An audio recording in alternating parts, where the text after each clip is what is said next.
வணக்கம் நண்பர்களே. கார்த்தி ரேவதி சீரியல் செம பரபரப்பா போயிட்டு இருக்குன்னே சொல்லலாங்க. பரபரப்பான கட்டத்துல அதிரடி திருப்பங்கனங்க பார்த்தோன்னா ஆப்ரேஷன் நல்லபடியா நம்ம ரேவதிக்கு முடிஞ்சிருது. அதோட பார்த்தோம்னா டாக்டர் வந்து ஒரு பேரிடியை நம்ம கார்த்தி தலையில இறக்குறாங்க.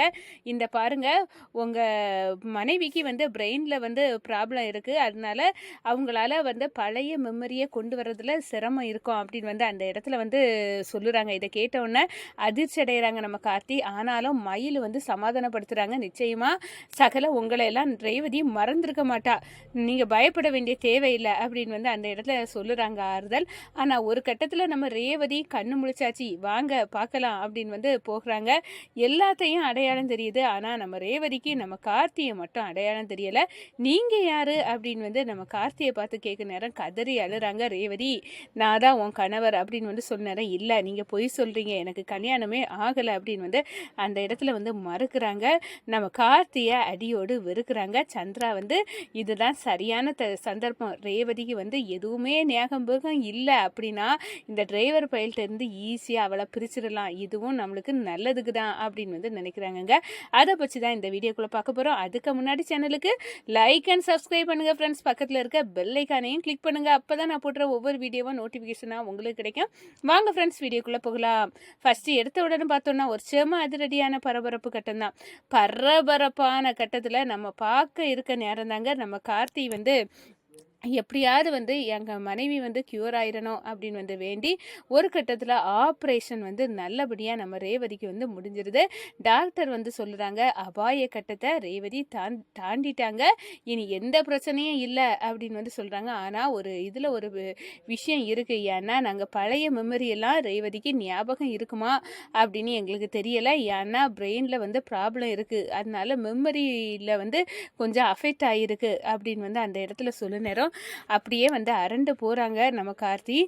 சரி ரேவதி குணமாகி வராலே அது போதும் அப்படின்னு வந்து சொல்லுறாங்கங்க.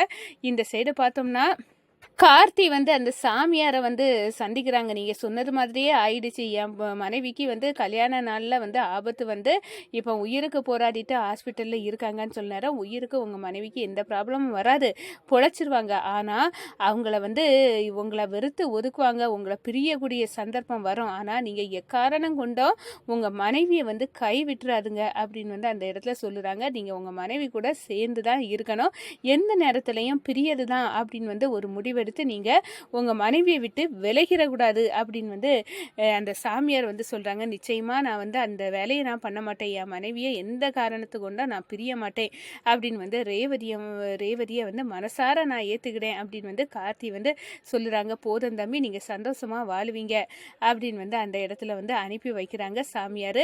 நம்ம ரேவதியும் குணமாயிட்டாங்க, ஆனால் அவங்களுக்கு தலையில் பலமாக அடிபட்டதுனால பிரெயினில் வந்து பிரச்சனை இருக்குது, அவங்களுக்கு பழைய நினைவுகள் இருக்குமா என்பது டவுட்டு தான் அப்படின்னு வந்து அந்த இடத்துல வந்து சொல்ல நேரம் டாக்டரோட பேச்சை கேட்டு அரண்டு போய் கண்கலங்கி துடிக்கிறாங்க நம்ம கார்த்தி.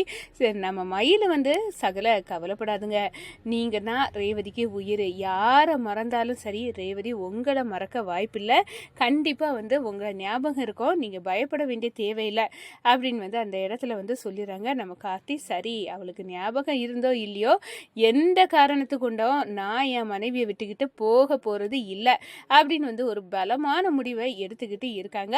இந்த சைடு வந்து டாக்டருக்கு வந்து கண்ணு முழிச்சாச்சு, உங்கள் பிள்ளைய போய் பாருங்கன்னு நம்ம சாமிகிட்ட சரிட்டையும் உங்கள் மனைவியை பார்க்கலாம் அப்படின்னு வந்து நம்ம கார்த்தியும் சொல்லியாச்சு. குடும்ப சுத்தமும் வந்து போய் வந்து சுற்றி நிற்கிறாங்க நம்ம ரேவதியை. அப்போ தான் ரேவதி வந்து கண் திறக்காங்க. என்ன ரேவதி, நான் பயந்துட்டேன், உனக்கு ஒன்றுனா என்னால் தாங்க முடியாது அந்த அளவுக்கு ஆயிட்டு, நீ இப்போ கண் முழிச்ச உடனே தான் எனக்கு பரவாயில்லாமல் இருக்குமா அப்படின்னு வந்து நம்ம ரேவதியை பார்த்து வந்து நம்ம சாமுண்டேஸ்வரி அப்படியே கலங்கு கண்ணீர் வடிக்கிறாங்க. இந்த சைடு ராஜராஜா, எங்களுக்கு உயிர் வந்தது மாதிரி இப்போ தான் இருக்குது ரேவதி, நீ கண் திறந்துட்ட அப்படின்னு வந்து சொல்கிறாங்க. அதே நேரத்தில் சுத்து முட்டனி எல்லாருமே வந்து நின்று நம்ம ரேவதியை பார்த்து வந்து நீ வந்து பொழைச்சிட்ட அப்படின்னு வந்து ரோஹிணி வந்து நாங்கள் வேண்டுனதெல்லாம் சரியாக போச்சு, நான் உனக்கு வந்து நீ இதான் வந்து அடம் பிடிச்சானா நானும் வந்து உன் கணவரை ஏமாற்றி இவ இங்கே தான் இருக்கா அப்படின்னு வந்து தலையை வேதனையை போட்டு நம்ப வச்சு உன்னை அனுப்புனது தப்பாக போச்சு, அதனால தானே ரேவதி இப்படியெல்லாம் வந்துட்டு அப்படின்னு வந்து எனக்கு குற்ற உணர்வு அப்படின்னு வந்து நம்ம ரோஹிணியை வந்து சொல்கிறாங்க.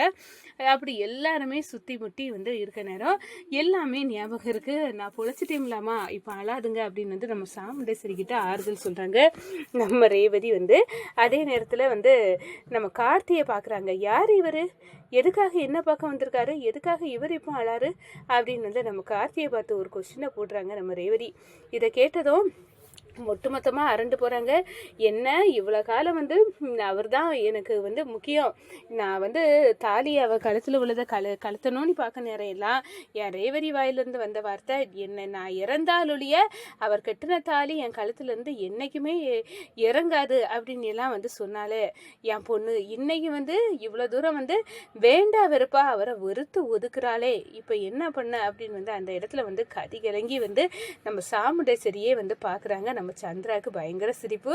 மாட்டினியா, இது வேணுண்டா உனக்கு, எனக்கு தாலியை என் கண்ணு முன்னாடியே என் கணவருக்கு முகத்தில் தூக்கி தூர எறிய வச்சுட்டல, நான் உன்னை விட மாட்டேன். எங்கள் 2 பேர்த்தையும் வந்து திட்டம் போட்டு காசை வெட்டி போட்டு பிரிக்க வச்சது நீங்கள் தானே, என் கணவர் சிவனாண்டியும் என்னையும். அதனால் கண்டிப்பாக நான் உன் மனைவிக்கு பழசெல்லாம் மறந்து போச்சு, ஒன்னே யாருன்னு கேட்குறா. இதை நான் எதிர்பார்க்கவே இல்லையா, எப்படியோ நம்மளுக்கு லாபத்தில் தான் இது முடிஞ்சிருக்கு. கண்டிப்பாக வந்து ஈஸியாக இவனை இந்த வீட்டிலேருந்து ஓரங்கட்டிடலாம், இவனே வந்து வெளியே போக வச்சிட்டோன்னா நம்மளுக்கு பயங்கர சந்தோஷம்தான் அப்படின்னு வந்து அந்த இடத்துல வந்து நினைக்கிறாங்க. இந்த சைடு பார்த்தோன்னா நம்ம கார்த்தி வந்து அப்படியே வந்து கண்கலங்கி, நான் யாருன்னு உனக்கு தெரியலையா ரேவதி அப்படின்னு வந்து கேட்குறேன். உண்மையிலே எனக்கு தெரியலை, எதுக்காக எனக்கு ஒன்றுனா நீங்கள் துடிக்கிறீங்க, எனக்கு புரியலை அப்படின்னு வந்து நம்ம ரேவதி வந்து சொல்ல நேரம், ரேவதி இதான் உன் கணவர், உயிருக்கு உயிரா நீ வந்து ராஜா அப்படின்னு சொல்லுவாள் கார்த்தி, அது இவர் தான், இது உனக்கு புரியலையா அப்படின்னு வந்து கேட்காங்க. நிச்சயமாக எனக்கு புரியலை, நான் வந்து அப்படியும் வந்து நான் எள்ளு போல் இவர் தான் என் கணவர்னு சொல்ல நேரம் எனக்கு நம்ப முடியலை அப்படின்னு வந்து நம்ம ரேவதி வந்து சொல்றாங்க. இதை கேட்டதும் அப்படியே அரண்டு போனாங்க நம்ம கார்த்தி. என்ன இது, இவளுக்கு எதுவுமே ஞாபகம் இல்லையா, எல்லாம் ஆச்சரியமாலாம் இருக்கு அப்படின்னு வந்து அந்த இடத்துல வந்து மிரண்டு போய் வந்து நிற்கிறாங்க.